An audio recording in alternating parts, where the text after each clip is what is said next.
Hey, welcome to the 8th episode of Distributed.NET Core course. It's Peter and Derek. today we'll talk about a pretty common issue that you might face sooner or later once you start dealing with microservices or other types of distributed systems. And we'll talk about distributed transactions and what these transactions are, what are the patterns, and how you can deal with them, right? Yep. All right, so let's get to the slides. And yeah, so what do we have here? Yeah, I would say that this is the common example of sort of distributed, or maybe not the distributed, but the complex business transaction. Yeah, CBT. That's what this CBT stands for.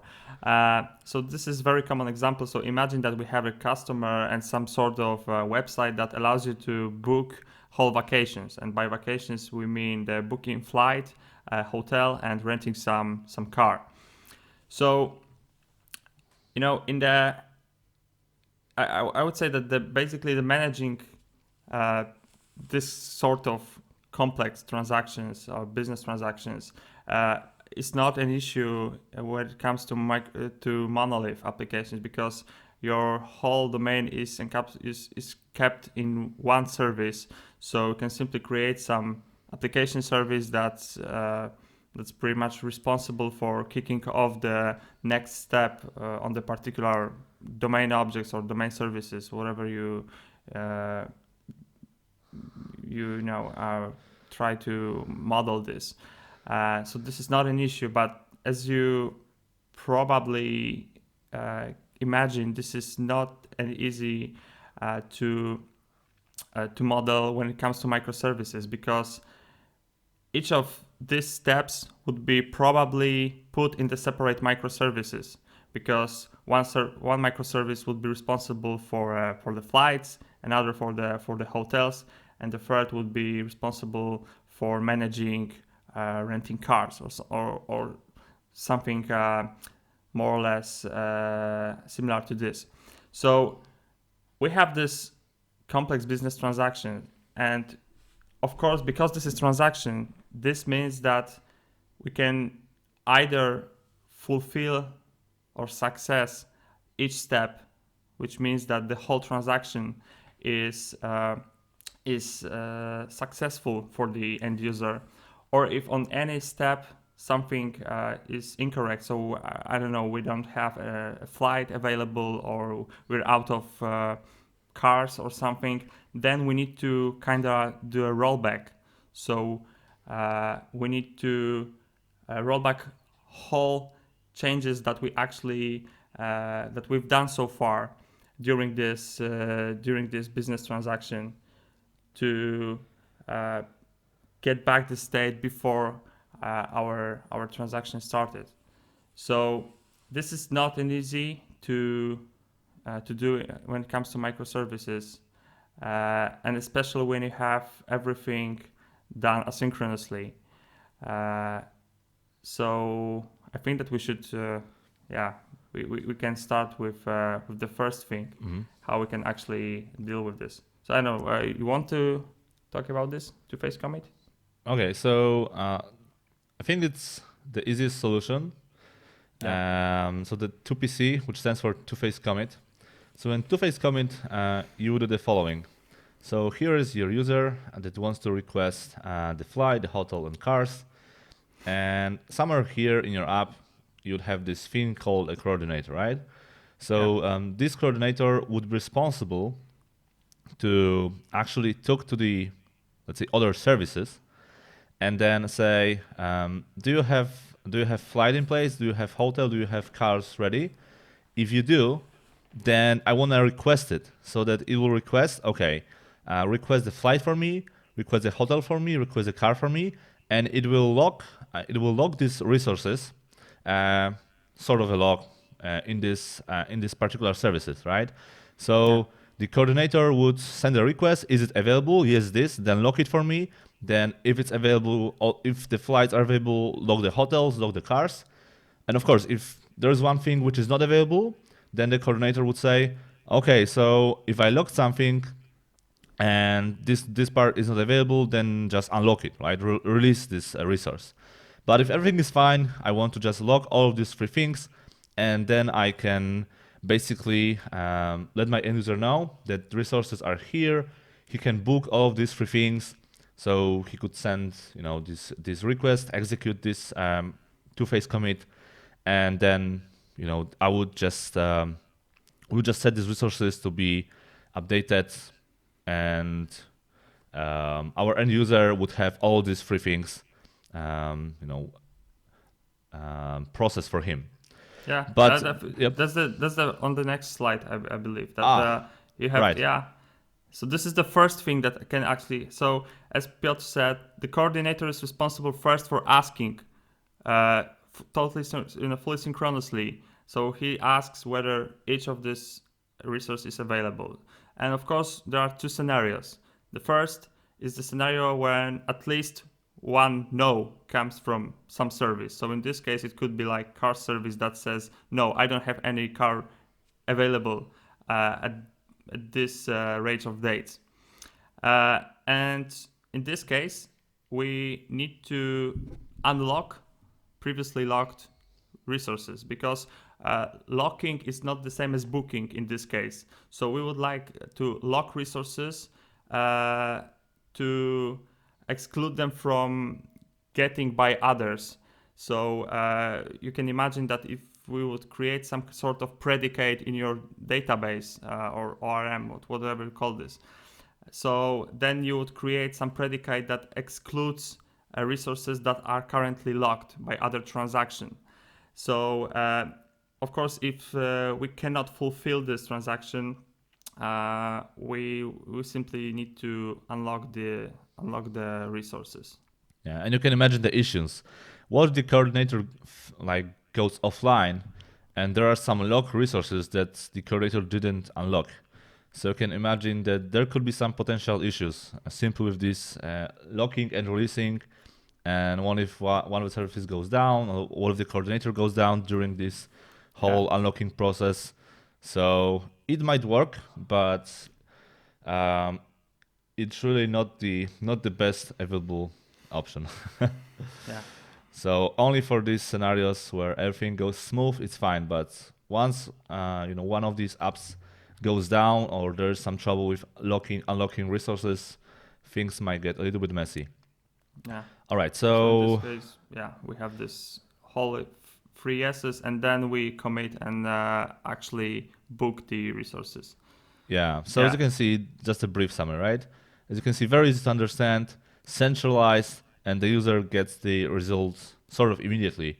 But this is the immediate response, because we, as you, that was fully synchronous. So we, for this coordinator thing, we simply can, inside this, we can implement synchronous HTTP calls to services, and this does not involve any queue at all. So because of this, we don't have any asynchronous protocol involved. We can get sort of immediate result. So we're not forced to do this workaround like we did in the previous episode, when we need to do some WebSocket push notifications to notify user that his transaction failed or succeeded. Mm-hmm. Yeah. But of course, we have some drawbacks for this. Yeah, I think the biggest drawback is that you have to implement this locking, unlocking on these service sides, which can be quite cumbersome and repetitive. So but you need to actually implement more code. That's, for each method you would actually has to sort of implement two methods, because first checks whether it's possible, and the other actually does this. So it's kind of quite a lot of code. All right, so the next possibility, which is a little bit better, I think, the event choreography, right? Yeah. So the event choreography is I would say that this is sort of the thing that you might notice in our microservices. So basically what it does is we use the events as I would say for the choreography of this particular business transaction. So as you see, we have this user who create a request to the API, and API publishes to the QA, of course, a command. So this C is the command. So we want to book flight first. And this is, of course, as you know, kept by this is called by particular microservice that is responsible for this part of domain. So in this case, that will be flight service. So flight service kicks off the whole domain, and imagine that we succeeded here. So the next step would be publishing an event. So this is event in our infrastructure, which says that we booked flight. So this is an event, and we could create simply an event handler in a next step. So in this case, that would be hotel service. That would inside this event handler, we would book the hotel. Of course, all necessary data could be stored in this flight booked event to for instance, that could be the start date of the vacations and end date of the vacations, and that's pretty much all we need to we could have here. So we would simply inside this event handler for flight booked, we would simply book the hotel and schedule and publish another event that would say that okay, we booked the hotel, and that would be called by another microservice that would have event handler for this hotel booked event that would kick off this whole business logic for renting the cars.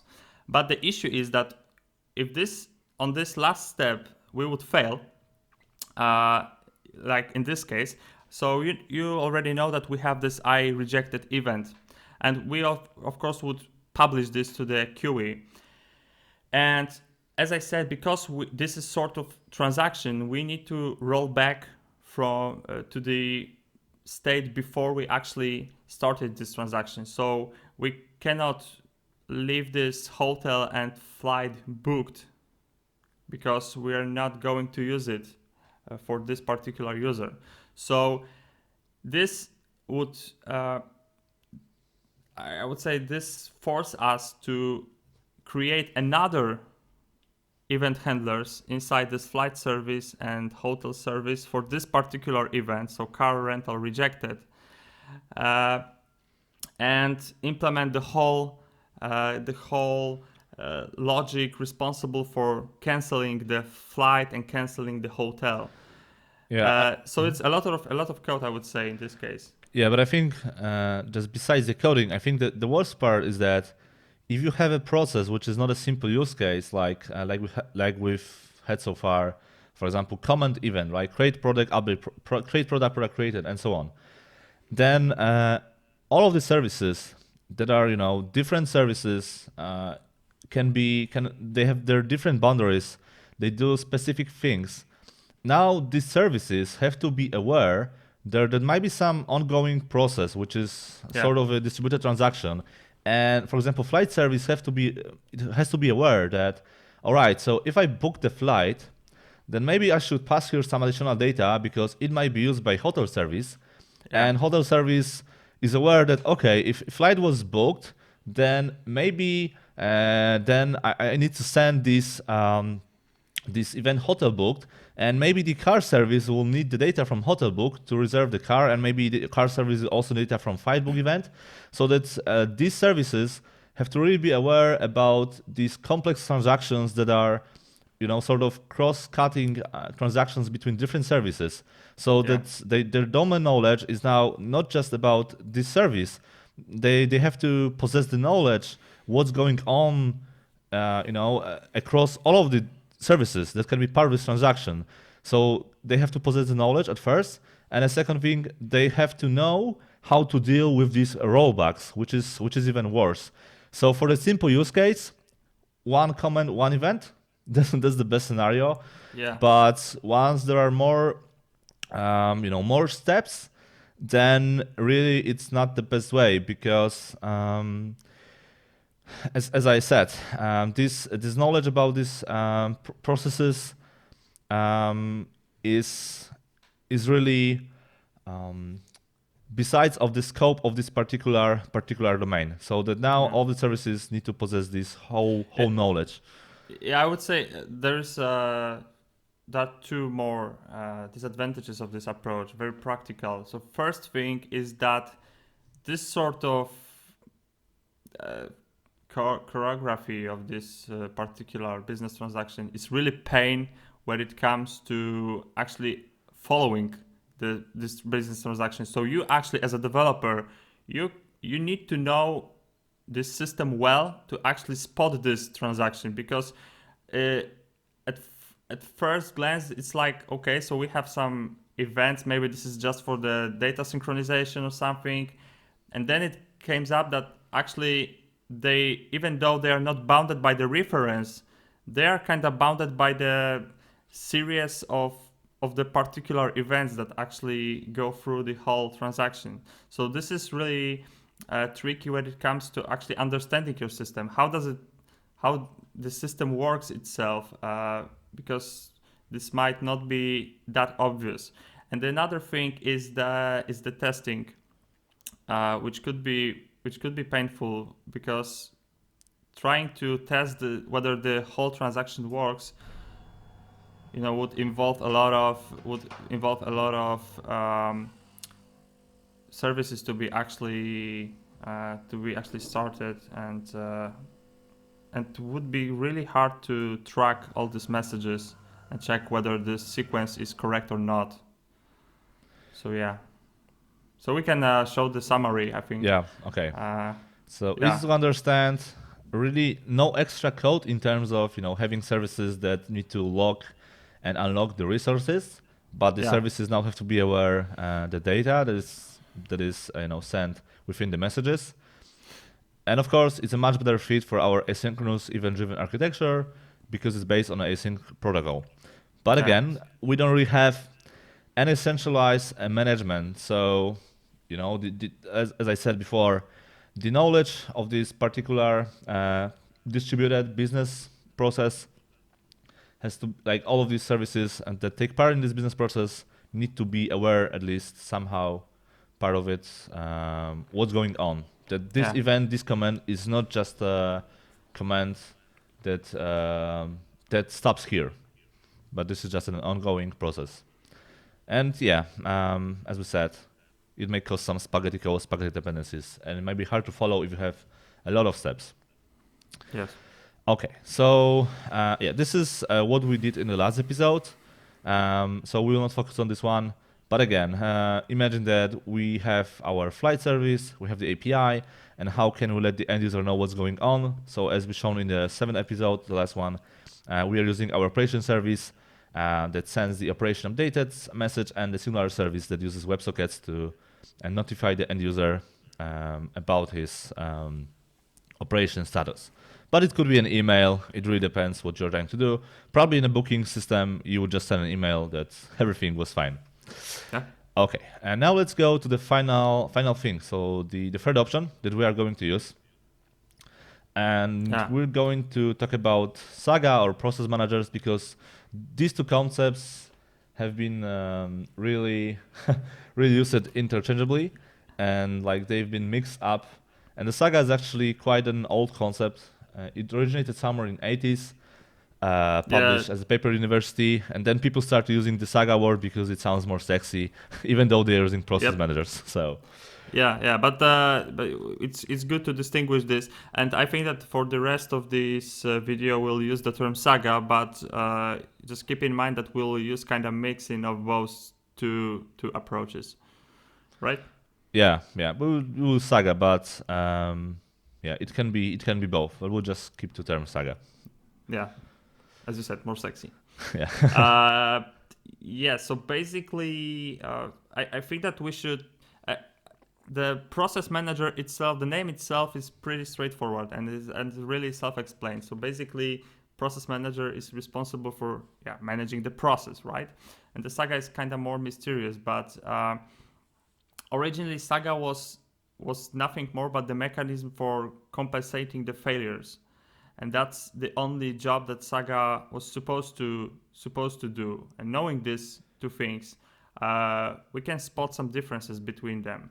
So as you see, the first thing is that the process manager has the state machine, while the Saga has not. And by the state machine, we simply understand keeping the internal state of this particular object. So it could be something like that my process manager is currently in the state pending or state completed. So we need this sort of thing to go through the different processes in the process manager. That's why we need the state machine. But Saga, as I said, is just for compensating the failures. So we don't actually need to keep any internal state inside our object. So this is the first difference.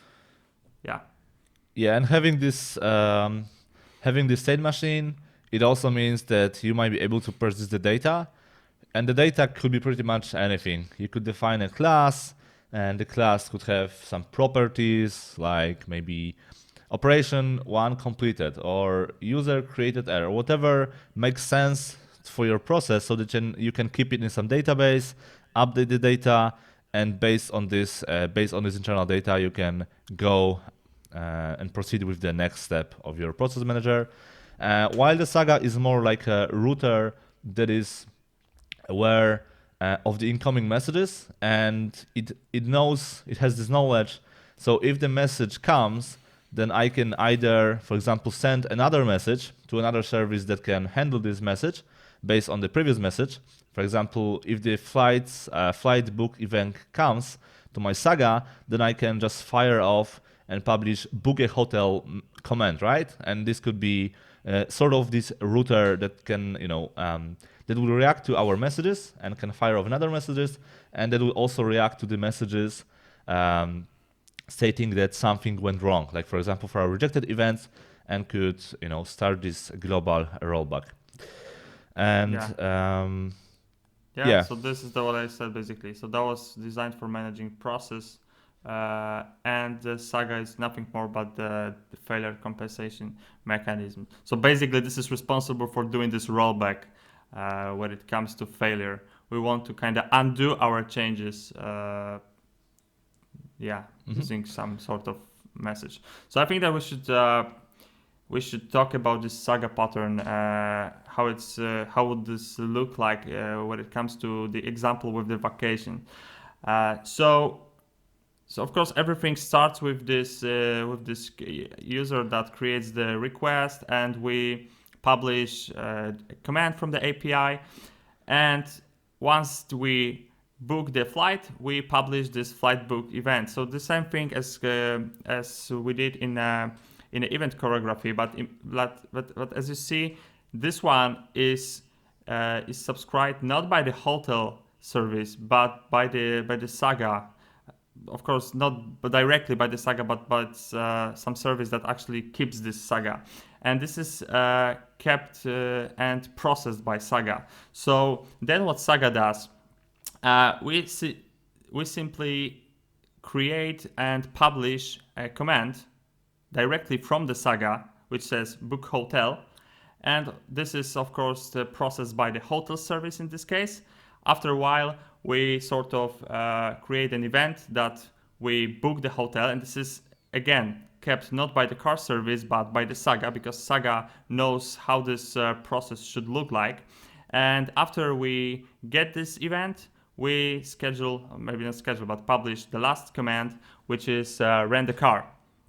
And in the scenario that we would fail, so the car service would say that okay, we could not rent a car in this range of dates. We would schedule car rental rejected. That would be again caught by Saga, and this is not on the diagram, but Saga would compensate and would publish a command to hotel service, which would say something like cancel booking hotel, and another command to flight service that would say cancel flight. So we would compensate this transaction. We would kind of do the rollback, and we would would be good to go to start another business transaction. So this is more or less the Saga pattern itself. Yeah, and you just have to bear in mind that uh, even though now it's centralized and it's easier to manage all these processes, you have to be aware that whenever you are doing this compensation action, which is basically a global distributed rollback, there could be some edge cases when your rollback goes down. Like, for example, you're trying to roll back this book hotel and this hotel book event, by sending a command something like rollback book hotel, right? Or reject booked hotel. But then something might go wrong with your rollback. So these are really the edge cases that sometimes might happen, and you have to think about how to deal with those. Just to be aware that even though you have this compensation action and everything is centralized here, this is still a distributed transaction. So rollback might sometimes fail in these particular services, and you just have to include some logic how to deal with these edge cases on your own. But this is really domain specific thing, so we'll not get into But details. I would say that the Saga itself is not about resiliency. So it's your responsibility as a developer to actually make sure that this will be actually rollbacked one way or another. Yeah, just have to be aware that it's distributed. So it's not a silver bullet. It's not like introducing Saga to your system will actually solve all your problems. But this is the approach that currently we believe this is in more complex scenarios is simply the best. Yeah, because right now Saga is your might be another service that just possessed this knowledge that was previously in this event choreography pattern distributed between different services. So now it's aware about these parts of the system that have to interact with each other somehow, and this is the main advantage. Everything is centralized here, and you can handle this successful or rejected events within this single place. Okay, so the last thing. So the when we started doing this project, this DShop project, we were looking for some libraries that would actually fit into this architecture and would actually do this Saga or the process manager job for us. And there was kind of not too much results, I would say, because we found some Saga which was built in and service bus created by the Uri Dahan, and there was some workflow core, but this is, as the name stands for, it's more like workflow pattern rather than the Saga or the process manager. And I know that some of you posted, I think that was under the first episode on the YouTube, that there is also a Saga as an independent package in the mass transit. But we kind of didn't know about this mass transit Sagas, and we decided to create our own framework for this. And to be clear, we're not suggesting to use this. If you want to use mass transit, you can use it. We just this Chronicle library that we created is pretty much based on the Saga that was found in the N-Service bus. So we really like the approach of the Udi Dahan and how he actually created this. So this is pretty much the Uri Saga, but in the independent package for .NET Core. But if you want to use something else, some other libraries that are there, and they're probably way more supported by the larger community, then it's totally fine. You can use it. I will just show you using this library the example of how you could create a Saga inside your application. So let's go to the summary of the Saga pattern. As you can see, it's easy to understand because everything is a single place, and it's easy to understand because everything is centralized, right? And it fits very well into our event-driven architecture. And of course, it's based on the async protocol. But again, it requires some extra work, meaning that you need to create maybe a different service, or it can be some background job or whatever it is that subscribes to these messages and knows how to deal with them. And on top of that, you have to use some library, whether it's Chronicle, Mass Transit, or some other implementation. But this, for us, this actually also meant that some extra work meant creating other, library, other project involved. Yeah. So that was more like a Yeah, disadvantage for us. but all of this, whether it's this Chronicle or my API gateway tool, we did it mostly for this, just to study this stuff and to fit this overall course. It's not like you should use it in your production. It's mostly for fun and for this course. Yeah, who knows? Who knows? We'll see. Who knows? Maybe. I think that this is worth mentioning because some people also ask this kind of frequently, especially I think that under first episode. So the question is like, why you don't use the Ocelot for this? Why you did not use the mass transit? Don't create this, the circle once again or something. We kind of know this, of course. In the case like Ocelot, we did know this framework. As I said, in the case of the sagas, we didn't know about this mass transit. But I would say that even though we'll not, maybe, who knows, maybe we'll not, I would say, work on this to be production ready or something. We still learned a lot creating this because we kind of had to know this domain specific stuff, and this helped us understanding how this, what components are involved inside to actually create something. So I would say that for the educational purposes, that was worth creating. Both projects were both worth creating, but we'll see. Maybe we'll work on this and publish this on the Nugget package to be. I think that we both have, right, Nugget packages. Yes. Yeah. So we'll see. So just to sum up everything, so the best option, who'd guess, avoid distributed transactions, or maybe just stick to the monoliths instead of microservices. But yeah, if you can avoid distributed transactions, that's the best approach. But if necessary, you should probably stick to process managers and sagas, unless you have very simple use cases, as we've shown you so far: command event, and no more steps. But for simple tracking, for our simple tracking for this use case, command event, you can use Event Choreography. But if there is more steps involved, stick to Saga or Process Managers. Yeah. So and finally, don't use two-phase commit because this blocks resources, is synchronous, and scales really poorly. So all right. So after 30 minutes of talking, let's get into the code.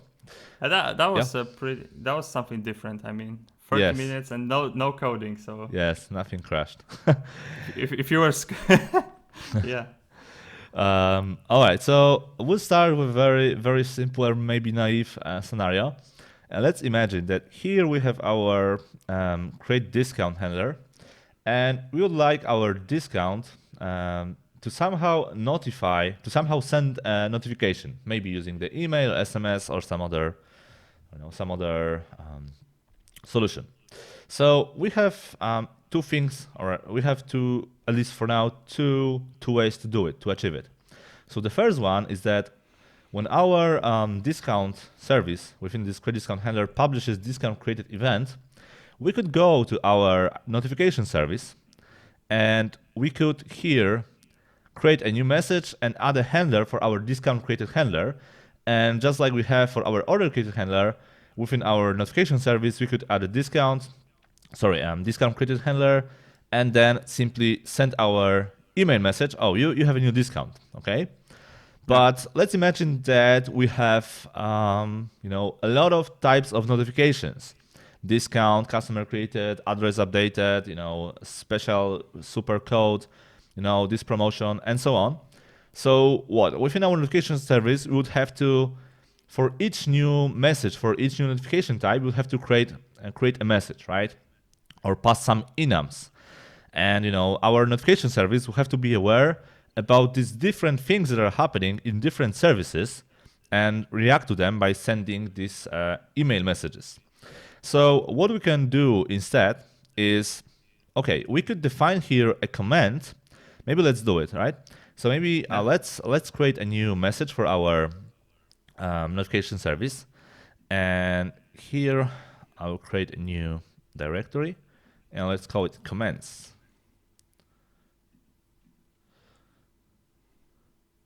Oh yeah, I think my my rider finally got stuck after.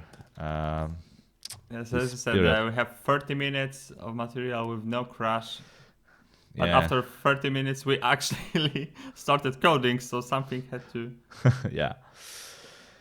So what we're going to do is to actually create a new command for our notification service, and the command will be simply something like send a notification, and our notification service will react to this command, and based on the data in this command, it will send a new notification, for example, an email message. All right, so let's open my solution, and in the meantime, we can also start our services. Let me just go here and remove this folder that was probably created. Okay. So messages, yeah, comments. All right. Yeah, and before we do this, what we will need? We will need the API. Yeah, we'll need probably all of these, all the services to get up and running. So we can start the services. Should we use the governor Yeah. or do it from the console? Maybe we can see the logs. So let's try Yeah, with the okay. console. So in the meantime, I will start the services because we'll use them anyways. So the API. Yeah, but we have the new functionality. We could some sort of expose these logs to the UI. Would be cool. Oh yeah. That will be nice. You can click on the URL like in the Portainer or Kubernetes and see the logs. That would be nice. All right, so API, identity, pretty much all the services. So let's go here. Then we need. Yeah. We told you that with each next episode, we'll kick off one more service. Yeah. To actually I wanted to present open you this something. one. Okay. The customers. Yeah, let's start everything because we'll also need to create products later on. And the orders. All right, so I have the API, I have the identity, the customers, products, orders, and we'll also start the operation soon. All right, so it's still synchronizing. Messages. So you need to create a directory. I think that you will have this already existing. Yeah, but I just remove it by going to my notification service. Okay. Like while it was synchronizing. Okay, so let's wait a sec. Let's see if our API is up. Products, orders. Yeah, use RMF with dash. That would solve the issue. Because I think that this is the command. If you use the RM, then force, and then you give as a parameter dash, this will pretty much, if you're on the root, this will delete the root directory of on the Unix OS. So so this is kind of a joke that if something is not working, simply so use RM force dash. Yeah, I always force kill and force remove stuff. Yeah, so you can do this now. If you're brave enough. Yeah. All right, so we have our commands, and let's say send a notification command, and let's make it very simple. We will not get into details here. Yeah. So we'll simply create a command that will have maybe an ID and one more thing. So I added the new class. I hope it didn't stack because I did it while I was synchronizing.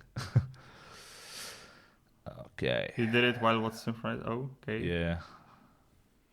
Does the then Yeah, display? that's fine. Okay. I comment.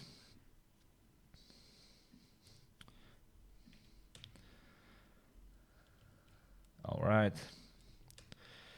And let's make it implement the interface, which is still a marker. It doesn't have any properties. And let's make it very, very simple. So, I don't know, maybe let's just put there a title and a message. No, the email and the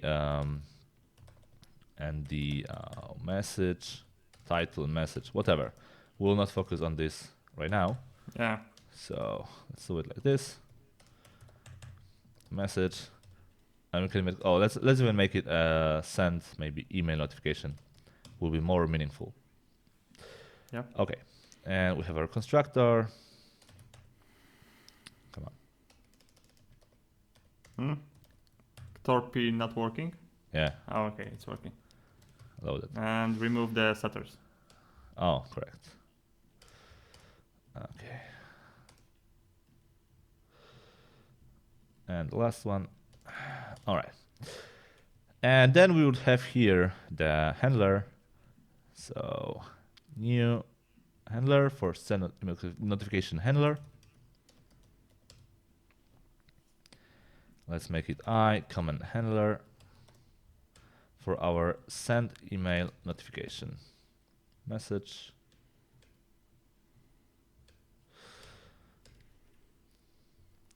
Okay. Let's inject here the logger. Yeah, it's the best business logic that we came up with. It's still better than console right line. Yeah, more pro. Okay, logger. And here we could say something like just logger log information and sending an email message to and our comment email. Okay. Yep. And the last thing, we just need to subscribe to this particular message. Return you missed task. one. Yeah, I need to return this task. Yeah. And let's subscribe to this comment here. Subscribe, comment, send email notification. All right, so we are good to go. We could start sending these commands. So this will be a little bit better because right now we would pretty much shift the responsibility of sending notifications from the notification service. I mean, from reacting to this create discount created event from notification service to the discount service. Because right now within our discount service, we could say something like, publish an event. Publish the, we are publishing this event.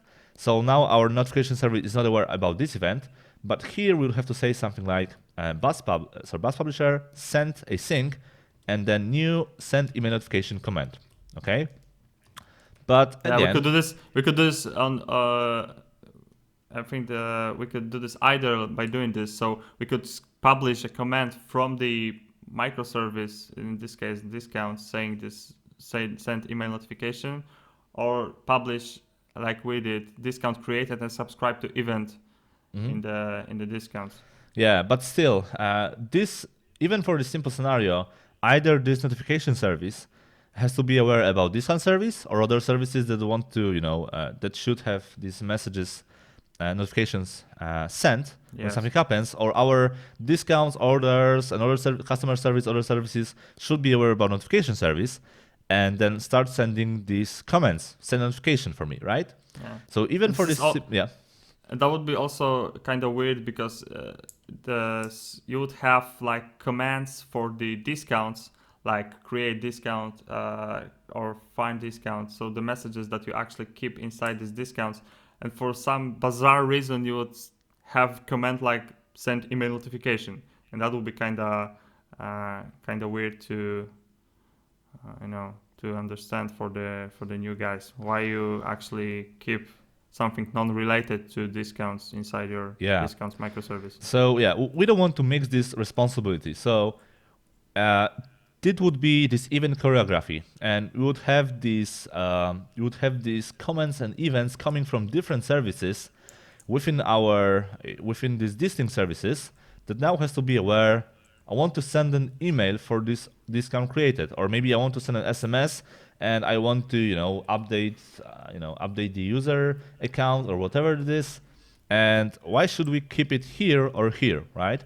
So this is where this event choreography might get messy, and you might get lost because there could be a lot of different commands and events being published in services that shouldn't really publish them. So this is why we want to centralize it in a single place, and this is where the Saga pattern comes in handy. Yeah. So we'll get into our operation service, which will also handle these sagas. So you can see we have some sagas already created, but we'll start from the scratch. So what we want to do within this operation service, we want to react to this discount created event and create this simple saga.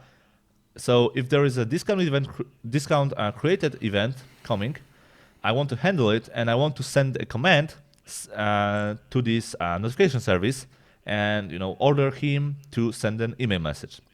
So just one more thing to mention, because that's worth mentioning, I guess.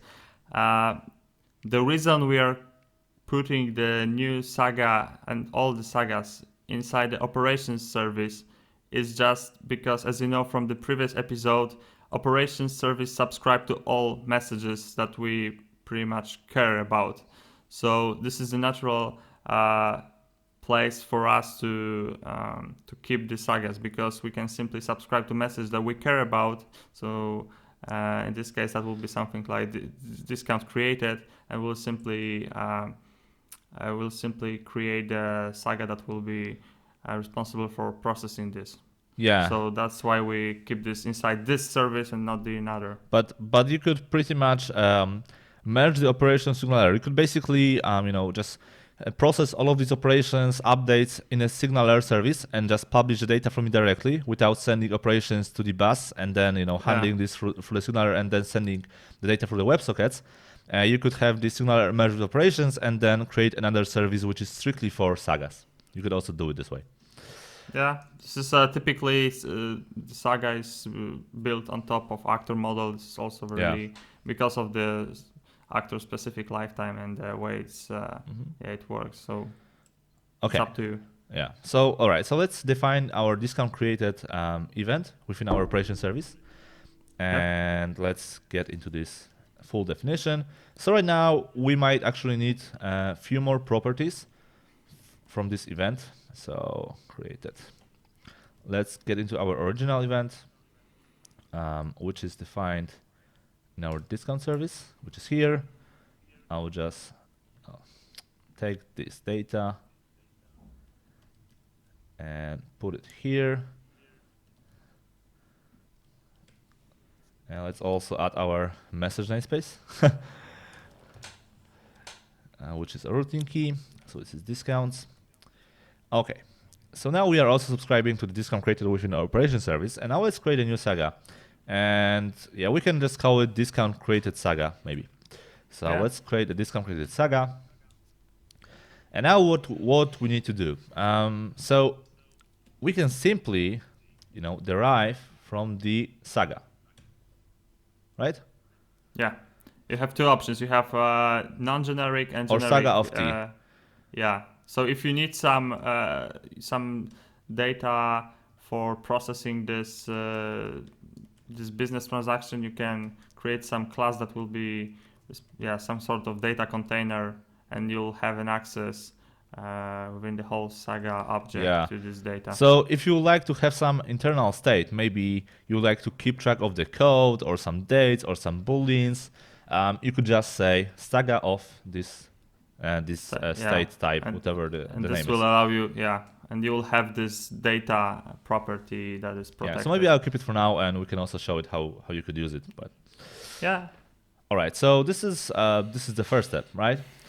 So now we need to say what will start our saga. right? Yeah. So yes. And we have the specific interface for this, and it's called which is Saga start action. Yeah, this this one. is the last one. And Yeah. we want to start our Saga when the discount created event happens. Okay, so now let's implement our missing members. As you can see, we have two actions: handle async and compensate async, where handle is for the successful event when things are okay, and when things are okay or should be okay, and compensate is basically for global rollback. So if something goes wrong with your Saga, and let's say this is first step, and you invoked another Saga action, let's say the second step, and the second step goes wrong, then you just invoke this compensation action. So it invokes the second step compensate, and then it goes to first step compensate async, and for example, sends another email saying, "I'm sorry, but your promo code doesn't work anymore." Okay. Yeah. But so basically, if can you go to Saga base class? Okay. I think this should decompile. But even though it's not that. Yeah, more. this is very, very rich class. Yeah. So as you see, this you have these two virtual methods, and the one is complete and the other is reject. So once you call this reject from your code, or some exception will be thrown, then Saga itself will automatically start compensating the messages starting from the newest to the oldest. So we'll kind of start compensating from the end to the very beginning. And within this, inside this compensate messages, compensate async methods, you have an access to your messages that actually were involved in this particular Saga. So we store them internally, and if you need this data for creating some compensating messages to microservices, you have an access for this. Yeah. So maybe just to give you a little bit a better understanding where you could use it. So I will not implement this right now, but if we go back to our handler, to this handler that is sending our messages. Now imagine that it could publish one of the two possible events. So it could publish something like, let's say, email sent, right? Or it could publish something like send email notification rejected. Let's say it will either publish this one or this one, right? These two events, saying whether your email was sent or there was some error. And then if we go back to our new Saga, we could say here that I want to have two more actions, just to give you a better understanding. I would also like to subscribe to this iSaga action. iSaga action, right? iSaga action to this type, which is email sent. And maybe I also want to subscribe to this Saga action, which is, where was it? Send email, which was, this one. Okay, and let's try to implement this one. Will it or not? Okay, no, I think it will not. But basically, we would have here two more, or actually four more methods. Handle and compensate for email send, and handle compensate for this one.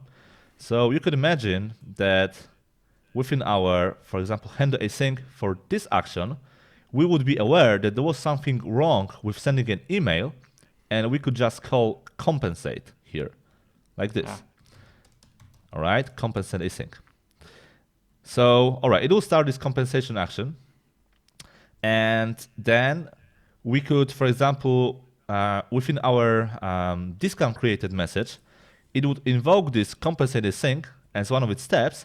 And maybe here we could say something like, all right, now send an email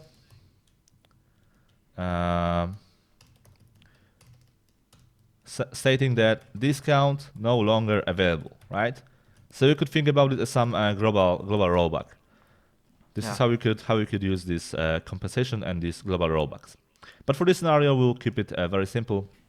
So we'll only stick to this one. All right. So for our compensation, we are not doing anything, right? So we can just return a task. because there will be really no business logic here. But we want to handle this discount created event. So here we can use our bus publisher simply. So let's inject the iBus publisher. Bus publisher.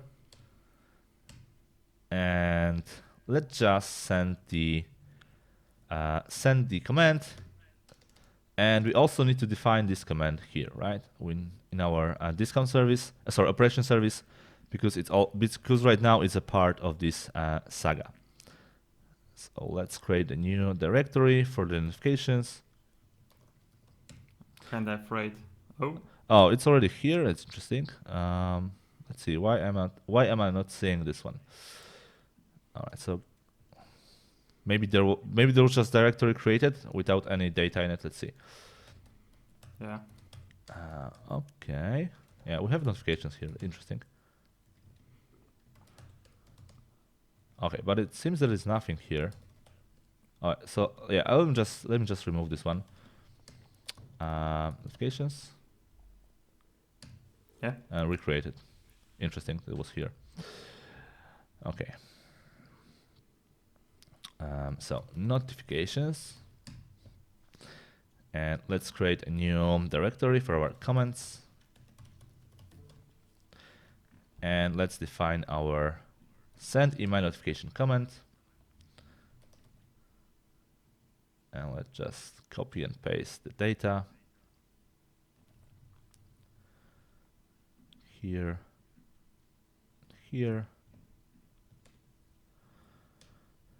And set a message namespace to the notifications. Let me just check if it's correct one, just to be sure. So app settings and RabbitMQ. Okay, it's notifications. That's fine. Okay, so here is our comment. Let's get back to our Saga, and let's just publish this comment. So new send email notification. And as you can see, our commands requires us these three things. So it requires us to have the customer email and a few other things. So what we could do here, we could either pass the email as part of our discount created event, or we could grab the customer email from the customer service by sending a synchronous HTTP call. But for now, just to make it work, we can just publish some random email here because it doesn't matter. So we'll just say user 1 maupa DShop.com, given that this DNS exists. And it also, let's put our title, discounts, and a message, new discount. Okay. And let's put here the code. All right. And the last thing is, as you can see, we don't have a correlation context here.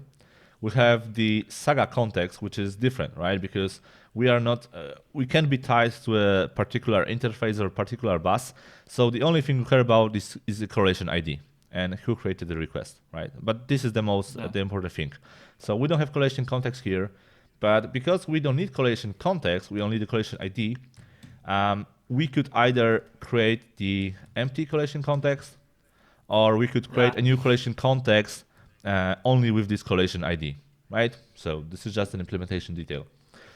Yeah, this is up to you, because if for some in some sort of scenarios this correlation context might be important, but if you don't, you can leave this as it is, so they're empty, or you can create this at the beginning of this Saga and store this in the data. Exactly. If you really need this. Okay, so should we run this in debug mode, I guess?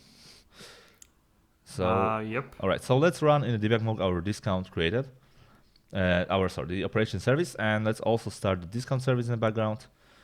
So let's go into our discounts,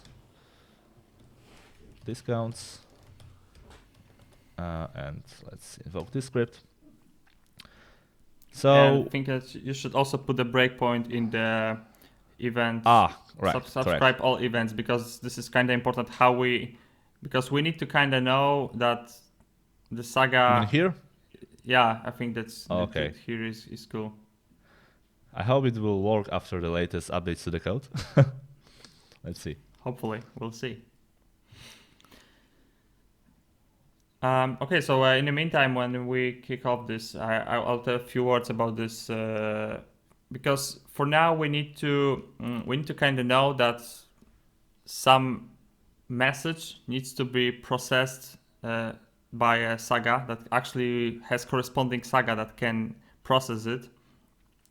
So as you saw in the a few minutes ago, we had this condition in the. Can you go to this? Okay, maybe just we'll get to You this mean to this one? in a minute. You mean to this Yeah, check? yeah. Or? Okay, but we'll just wait for the Okay. for the debug.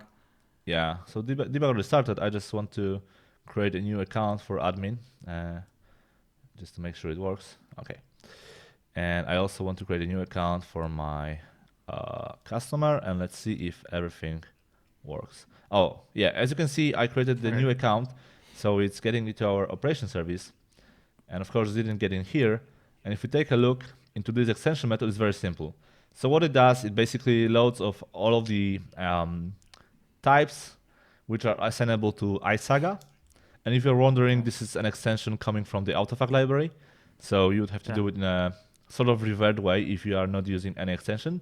So it loads all of this iSaga implementation, and then it's a simple check whether this type is assignable to this iSaga action of T.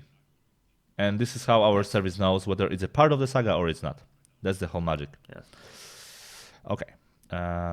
So let's create a new account for the user. And let's try to create a new customer. Okay, we don't care about this one. Let's sign in. Okay. I don't even have to sign in right now. But okay, let's try to create a new discount. Just make sure that we have a correct customer ID, so we can grab the customer ID, for example, from here. And yeah, let's also complete our customer maybe. So where is it? Okay, create customer account.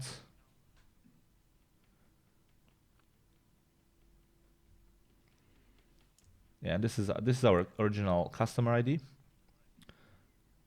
Okay. And for example, as you can see, customer is part of some Saga. We have also some simple Saga for creating discounts before we had a discount service. So this is how it got into this switch case. Okay, so this should be our customer ID. That's correct. Let's just check if it's already okay. It's updated. Everything is fine. So let's create a new discount, and we can put it there.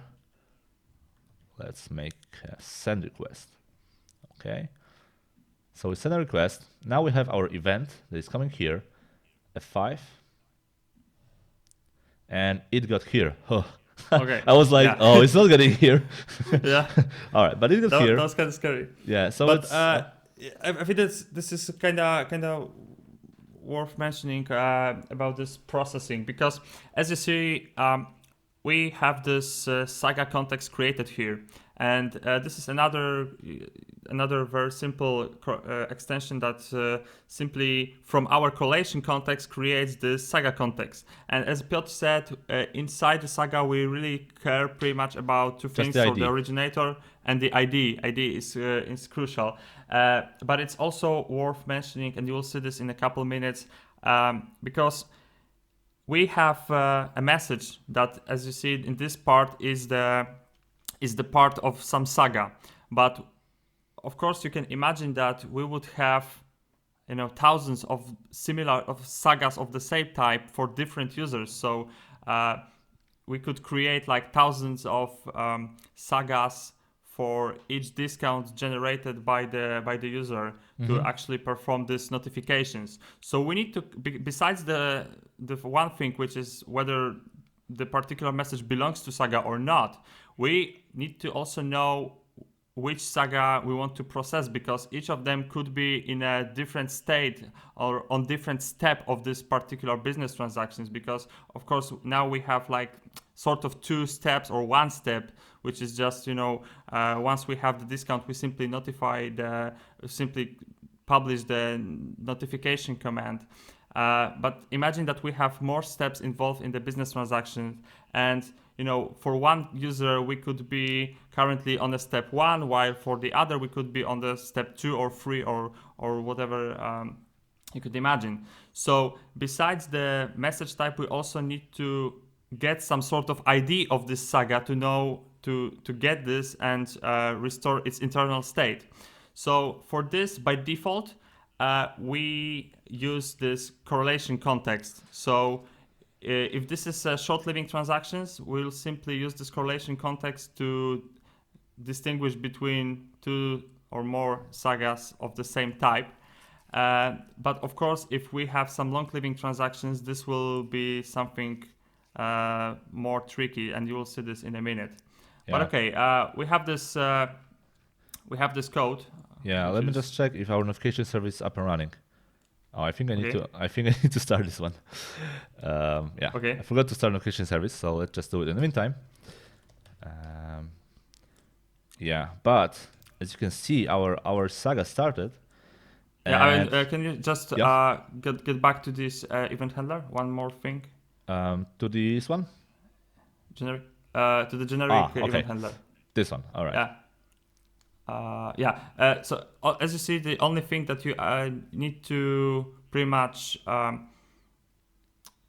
would say, the pass to this coordinator, because the coordinator is nothing more, but the coordinator is responsible for getting the particular message and the context, and it looks for the sagas, all types of sagas that actually support this. So one message could potentially kick off multiple sagas, because one message could be involved in different distributed transactions, not just one, like in this case. So we could it looks for all the sagas and simply resolves them using the ID dependency, using the ID, and simply pass it, saying, okay, so resolve this this particular step. Exactly.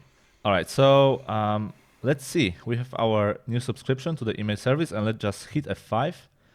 So our saga just sent the message, so it get out of this step. And as you can see, our notification service got this message, right? So everything works as expected. But now we have a centralized, not so complex, but still sort of a distributed business logic that is in a single place, right? So these two services, these orders, discounts, notification service, they have no idea that there is a notification service, right? The discount service has no idea about the notification service, and the other way around. And in order to make it work, send notifications for the new discounts, we have this very simple saga, and it works as expected. So now let's go into more interesting scenario, which is more real life. And as you can see, we have another saga. It's called approve order. So it's a little bit more complex. So the saga starts when we invoke the order created. So user said, I want to create an order. All right. So it starts with order created, and it looks for things like order revoked, whether we reserved the products, whether the order was approved or not. So the whole idea behind the saga is that once you start a new order, once you create a new order as the user and you want to approve it, there are these multiple steps involved.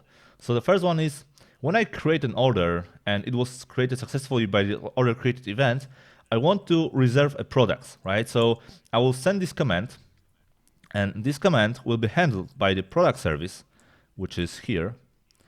And the product service will handle this command here, and it will look if the products are available. So if the products are in stock, and if they are available, it will just update them. So it will sort of book or reserve these products, and then it might publish product reserved event, meaning that it was fine.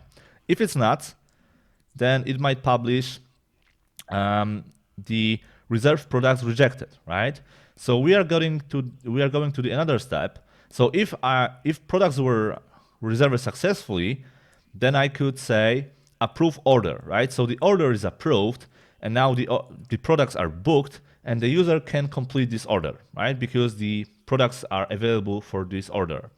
But if products reserved failed, as you can see here, I'm listening to this reserved products rejected failure for this event. I'm just starting the reject. So the reject will go to the previous steps and it will call this compensation.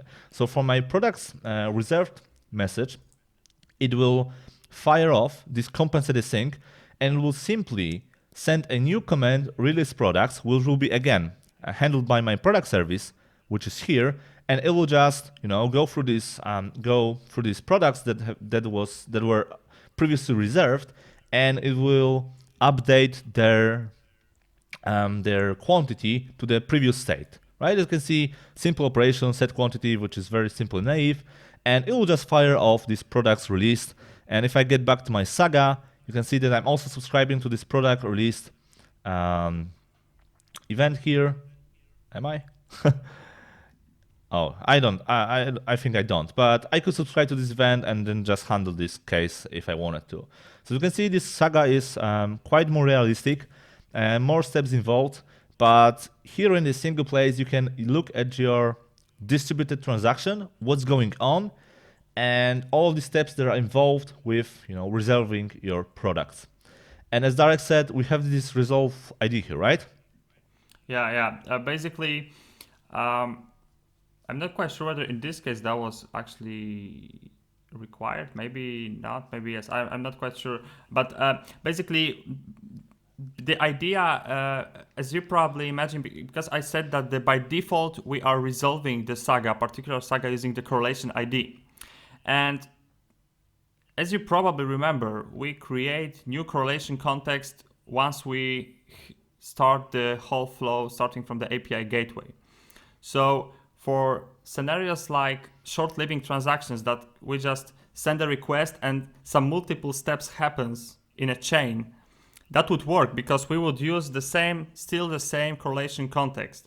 But imagine that we have some long-living transactions, something like we scheduled an event and this kicked off the Saga, and let's say that we want to wait like 3 or 5 days for we have like 5 days for another event to see whether I think that we have this in a maybe this will be more practical. We have this in this very simple Saga. Yes, because this is this is what I mean. So this is a very simple Saga which works like something like this. So first we have this customer created.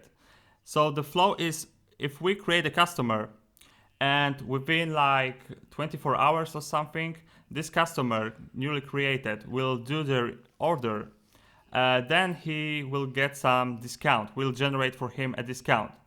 So in this case, the customer will be created with one command, and this will have its correlation context. But imagine like 3 or 5 hours later, user will actually start creating an order, and by creating the order, we mean another completely different flow, completely different series of events. So we will have completely different correlation context given by API gateway, because that would be different GUID. So having new correlation context, it will be impossible to find our old Saga. So we need to resolve ID of this Saga using some sort of different properties. So if you go here, you'll see that we have this resolve ID method that actually for given message, this simply using the pattern matching, and it says that okay, so if customer created event comes, then we want to resolve this Saga by the ID property in a customer created. So ID refers to the customer created, so to the customer object. But when we have order created, we want to use another ID. So in this case, this would be customer ID property. So as you see, these two IDs refer to the customer ID, but we need to, of course, the Saga cannot figure it out because Saga does not understand, of course, as we humans know this, because for us, it's obvious that the customer ID refers to the customer in this one message, and ID refers to also the customer in another. So we need to kind of do this trick to resolve the ID in the long-living transactions, because simply this may involve a lot of correlation contexts, and this would be impossible to resolve the Saga itself. You could also do another thing, I guess. So you could do something like you could omit this one, and here you could take your original context, your original ID, and then instead of passing correlation context empty, you could pass basically correlation context, and you could call this from ID and pass the context ID. So you could use this context only having this correlation ID, and it will be the same correlation ID. But you have to do it in all of these places, and then you wouldn't need to have this resolve ID. Yeah. This would also work. Just passing the same correlation context that is built on top of the ID and put this everywhere here. And it could also work. So it's really up to you. Okay, so yeah, maybe the last thing, let's try to start this Saga. Okay, let's see if it works. Okay, so I think I have all the services running. Let's add some products. So this is the final thing that we're going to do. I will log in as an admin, and I'll just add a new product with some quantity. So let's see. Create a product. Okay, here is my ID. And now I will, I will remove this breakpoint from here. And now let's log in as a user. Okay, so sign in.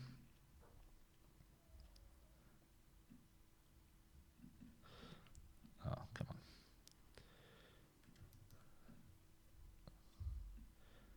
And we have the customer account created already, so I could get my card. It should be empty.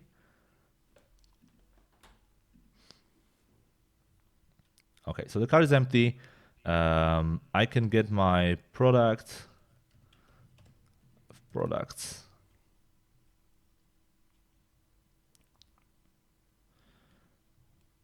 So here's my product ID. I will add this product to my cart.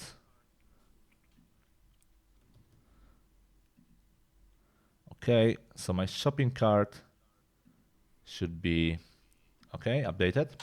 And now I added one quantity 1. I will add another one, quantity 2. So right now I should have three items in stock. So I mean single product with quantity of 3. That's fine. And if I take a look at my current products state, which is here, you can see that there are still 10 products in stock right now because I just added them to my cart, but I didn't really create any order, so there is no need for me to reserve these products, at least in the shop that we are building. So now let's try to create a new order, which is, it was here. Okay. So we should get a new order. Let's see. Get orders.